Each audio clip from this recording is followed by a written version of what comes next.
Bonjour, dans cette vidéo, nous allons essayer de comprendre toutes les petites astuces pour le déplacer des objets dans PowerPoint. Tout d'abord, nous allons insérer un objet. Pardon.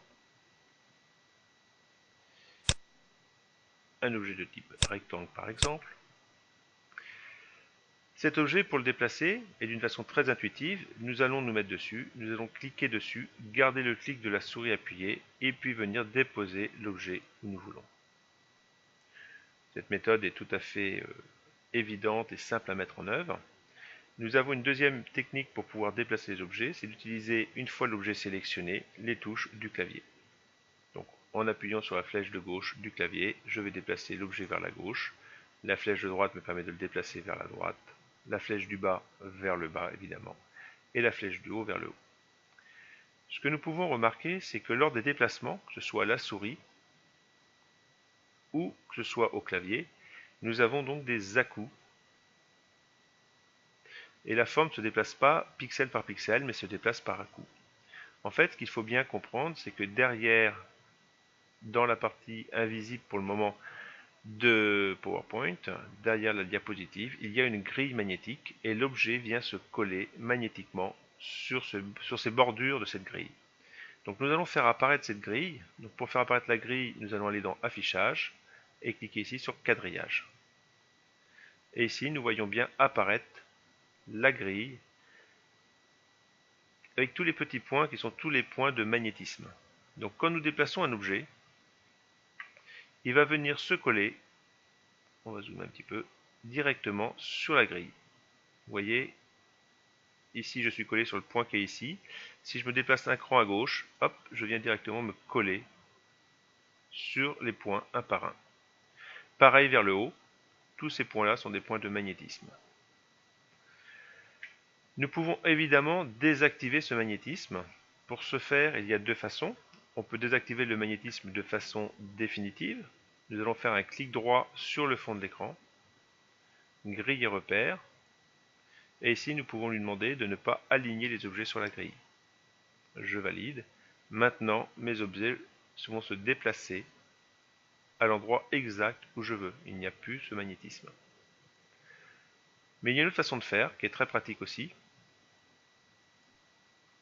Je remets le magnétisme, donc je reviens avec mes à-coups. Quand je suis avec la souris pour déplacer l'objet sans avoir le magnétisme accessible, j'appuie sur la touche Alt, celle qui est à gauche de la barre d'espace, et là, en déplaçant la souris, je vois que je peux déplacer l'objet exactement où je veux et le lâcher où je veux. Il n'y a plus de magnétisme à ce moment-là. Avec le clavier, si on veut désactiver le magnétisme en déplaçant les objets avec les touches du clavier, à ce moment-là, il faut appuyer sur la touche CTRL. Et je me déplace pixel par pixel. Cela permet très rapidement d'être très précis quand on veut déplacer un objet au pixel près. Attention, si vous appuyez sur la touche Alt cette fois-ci avec les flèches, ce que vous faites, c'est une rotation de l'objet.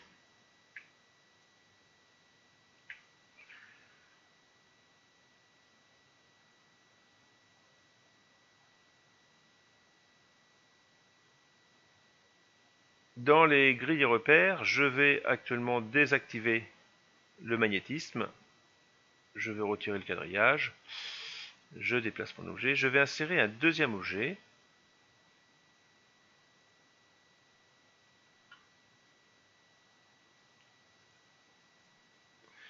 Et nous allons voir que quand nous déplaçons des objets qui sont présents sur une même diapositive, nous avons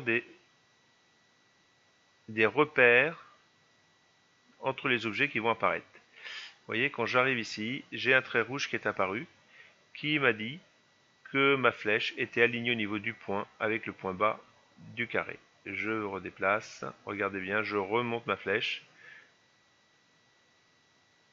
et nous voyons ce trait, ce repère qui apparaît et qui me dit le haut de ma flèche est donc bien aligné avec le bas de mon carré.